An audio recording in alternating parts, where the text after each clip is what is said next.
away against Gabe Antiel. White Red Taxes against Elves. Both these players 6-0. I don't think these are two decks we expected to be 6-0. My experience with Elves is if you are also playing with creatures and you don't have a whole lot of removal in your deck, your matchup against Elves is probably really bad. And I would expect that to be the case here. Elves is so powerful undisrupted, and it does such a good job of flooding the battlefield that trying to win in combat, trying to race the game that way, is very hard to do if you're not in the air. Jose's going to draw 5.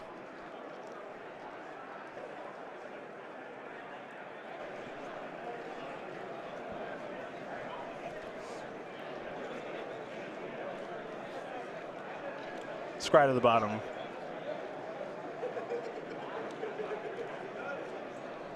All right, Inspiring Vantage, Counter Souls, and a Heritage Druid. There's a Plains, and now here's a Spirit of the Labyrinth. Okay. Thanks that card for a little while. Now this isn't Legacy Elves, folks. This is just Modern Elves, which means no Glimpse. Still good against Elvish Visionary. Yep. There's an Elvish Mystic. Green for Heritage Druid. Now you got 3 green. Elvish Arc Druid. Pass the turn back. Okay. It's a good start. And if the Spirit of the Labyrinth is good because the text box is relevant, people trying to go off with Glimpse or even Disrupting Visionary, that's something. But the body has like no value in this kind of matchup. There's so much chump blocking, so many 1-power creatures and elves that you got to be getting a lot out of the text box. There's a Mirror Crusader. That is a real card. That's for sure.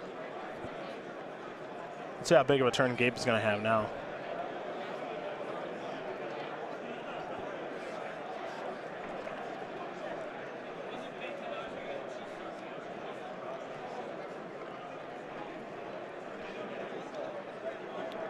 That's 4 green mana.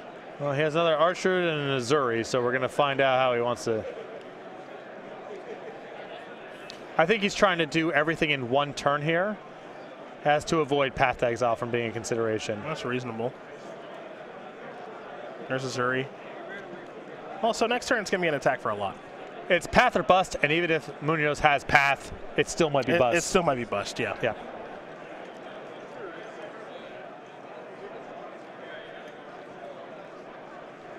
I don't know. I may even consider just playing the Elvish Archer too, or the Elvish Visionary in hand. I'd take another body right now. I don't care about the card. Well, I guess if things go, the only way that this goes south is if Munoz has some sort of sweeper, and then if he has a sweeper, you're probably better off having the Visionary back. I can't imagine your battlefield stays intact and the extra Visionary body matters. Yeah, I mean, even a sweeper's not particularly good, right? You've got access to 3 green mana to be able to regenerate 3 creatures. Oh, I'm not. I'm not saying any of this is likely. Yeah, but yeah. I think I would just hold the Visionary back, even if you can't imagine how it could go bad. It still seems better to me to hedge against that. Magus of the Moon. Hello. Hello. This battlefield of absolutely assorted, unrelated creatures against a very cohesive and tribal battlefield. Let's see how this goes. This is going to be a lot of green mana here. So this is 1, 2, 3, 4, 5, 6, 900,000 damage is what Gabe's attacking for. It's not even close to close. Yeah. there's sometimes with those where we need to actually sit down and do the math of that. No, it is not close to being close. Yeah.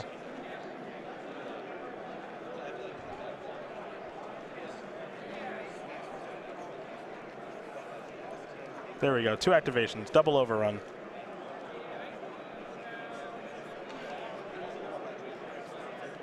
I'm going to attack you in a minute. I promise. So it's 6 times the power, 6 times 4 plus the Archdruids. This is another 8, 32, 34, 30. I think I count 38. I'm probably undershooting. I'd probably line up the blockers. There we Okay. go. There we go. Gabe Antile's going to win this match over Jose Munoz. Call it off. Yeah, 2-1. Elves going to run over White-Red Taxes, and for Gabe Antile, he is 7-0, and he is a lock for day 2. So congratulations to him. Yeah, good stuff. And I think these matchups, going all the way back to, I believe it was it Grand Prix Orlando many moons ago? Now what happened? That Elves won the Grand Prix Charlotte, Michael Malone. Charlotte. Get off me. That's right. Kind of watching him play the deck and watching what his matchups look like against decks like this, where I have good synergistic creatures, I'm trying to get on the battlefield.